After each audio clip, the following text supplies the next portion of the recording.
গাজীপুরের টঙ্গীতে পাওয়া টুকরা লাশের রহস্য উন্মোচন করেছে র্যাব। ৩ আসামিকে গ্রেপ্তারের পর সংস্থাটি বলছে, পূর্ব বিরোধের জেরেই আসামি আপেলের বাসায় খুন করা হয় অলি মিয়াকে। সংবাদ সম্মেলনে এসব তথ্য জানান র্যাব ১-এর অধিনায়ক লেফটেন্যান্ট কর্নেল আশিকুর রহমান। তিনি জানান, গত শুক্রবার টঙ্গীর স্টেশন রোডের পাশে পড়ে থাকা 2টি ট্রাভেল ব্যাগে মাথাবিহীন টুকরা লাশ উদ্ধারের ঘটনায় শুরু হয় চাঞ্চল্য।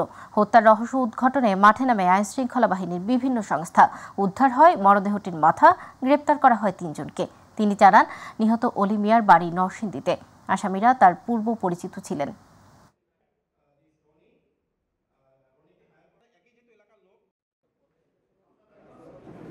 উপসংবাদের ভিত্তিতে র্যাব ১ উত্তরা ঢাকা এবং র্যাব ৭ চট্টগ্রামের যৌথ আভিযানিক দল বর্ণিত স্থানে অভিযান পরিচালনা করে একই তারিখ আনুমানিক দুপুর 14:30 ঘটিকায় সময় উক্ত আসামিদেরকে গ্রেপ্তার করে। প্রাথমিক জিজ্ঞাসাবাদে ক্লুলেস মার্ডার মামলার মূল হোতা আপেল মাহমুদ সাদেক নিহত অলি মিয়াকে হত্যার বিষয়টি স্বীকার করে।